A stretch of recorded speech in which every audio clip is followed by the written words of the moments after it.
Okay, I've really got something important to say now, so give me some indecisive music, please, Marcello.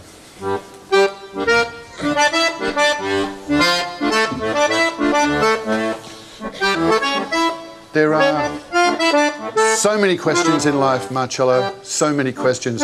For instance, how high do you wear your pants? Especially when you've got a paunch. Too high, you look like a skidder. Too low, you look like a Brisbane cab driver. Do I choose to live as a man or a woman? Well, I already earn less than other men doing the same job as me. I get randy watching the piano. And I must admit, I do find David Wenham quite attractive. Does that make me a recently divorced middle-aged career woman? But thankfully, there's only one thing you have to think about tonight, and that is for the next 45 minutes, you just have to think, oh my God, that guy hosting is so sexy. And he looks so good for only being 32 years old. Thanks, Marcello. Now, my first guest tonight is, well, he's an actor, he's a film actor, he's a mover, he's a singer. They say he's got a 5-octave range. He's an international star. He has big hair, a big heart. Ladies and gentlemen, Mr. Paul Capsis.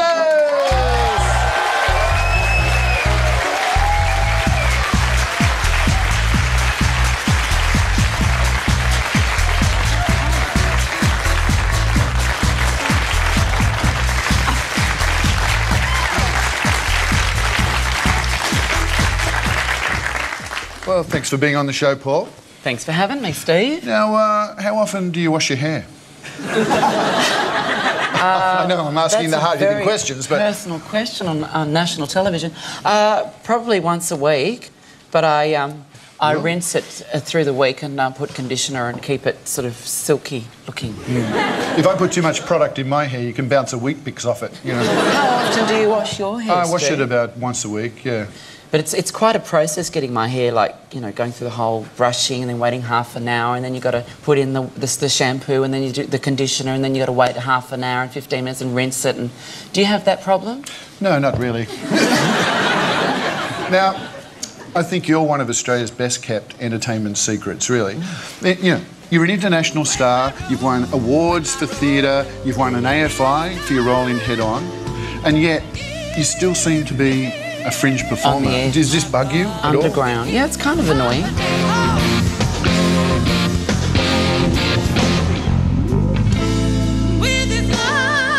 I mean, you should have a TV show. Everybody's got a TV show now. Wow. They're giving me one. Look, you know. Well, I'd love your show because you've got, you know, variety. You've got, you know, feathers, and it's fabulous. Well, I mean, that's going off. Actually, when I first saw you performing, in fact, you were using feathers to some extent. You were basically doing, like, you know, stop me if I'm wrong, but you were doing like, it was like drag.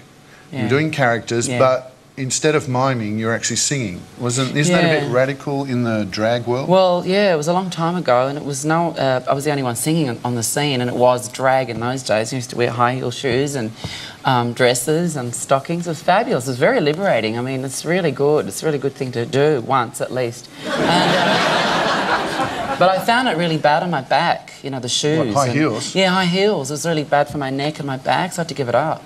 The characters I remember that you used to do, I mean, you used to do Janice Joplin. Yeah. Can you give us a little bit of your Janice Joplin? Well, I mean, you've got such a great voice too, you know, so come on, you can Janice, do it. Are you in the room? Is she here, Janice? She's resisting. I don't know what's happening. It's okay, Janice, you can come in. Oh, Lord, won't you buy me a Mercedes-Benz?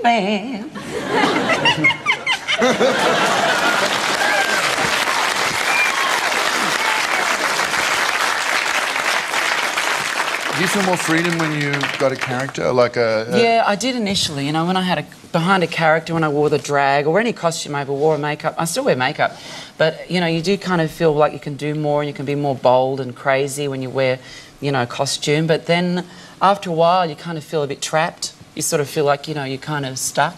I felt the same thing when I played my character, Sandman. He was an albatross.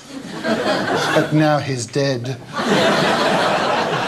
I mean, it was my way of getting in, I suppose, in terms of performing and starting that way. But you still use the characters in your show as well? Or, yeah, I drop them in, but now I'm sort of singing like songs now. I just sort of go into the song, like, so the song sort of takes me there, and I can do a Lou Reed song or a John Lennon song or a song by Janis Joplin. I don't have to necessarily be Janis, but I do have the characters in there. Right. Yeah. So when did you first discover that you could sing? Oh, wow. I mean, I just started singing when I was really little. I just made lots of noise, drove my family crazy. You didn't do characters then, did you? You just sang as yourself then? I used to mimic people like school teachers and, do all that sort of stuff. I was always sort of mimicking and doing impressions of people. I was always doing that. Right. And singing, I just kind of used to sing along to my Skyhooks records, and try and copy Shirley Strawn. And so, yeah, I was always singing, but I kind of feel comfortable singing around my grandmother because she didn't really mind. She just let me do it, She's kind of, my mother, they didn't mind me singing. But I wouldn't sing in front of other kids or anything, And a part Maltese family, a part Greek family? Yeah, Dad's Greek from Egypt, and Mum's Maltese.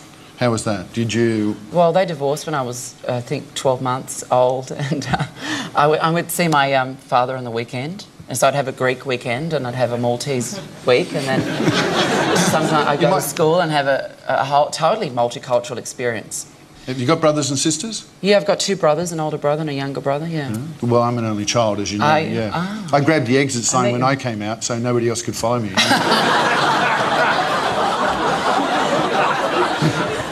So you've got this new album. Yeah, I've got an album. Yeah. A live album, Paul Capsis Live. Right. That's simple. Yeah. But it's been a long time coming, but I mean, I guess I'm a live performer, so it was a natural thing for it to be a live album, and I've actually signed a contract with an Australian label, independent label. Well, there you go. There's some recognition for what you're doing. There is. No, it's good. How do you decide what songs go on your album?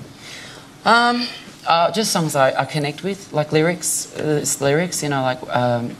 Sometimes it's also songs that I don't connect with lyrically, but there's something about the lyrics that are really powerful. Like a song like "Jealous Guy," by John Lennon. It's just such an amazing, powerful lyric. It's like if you play a character in theatre or in film, you get to go outside yourself. Again, it's that character thing. Yeah. But it's more into the song and allowing my voice to come out. In Edinburgh last year, I got people were saying who'd seen me there like 10 years ago, and they were saying, "I really like you doing the songs as yourself."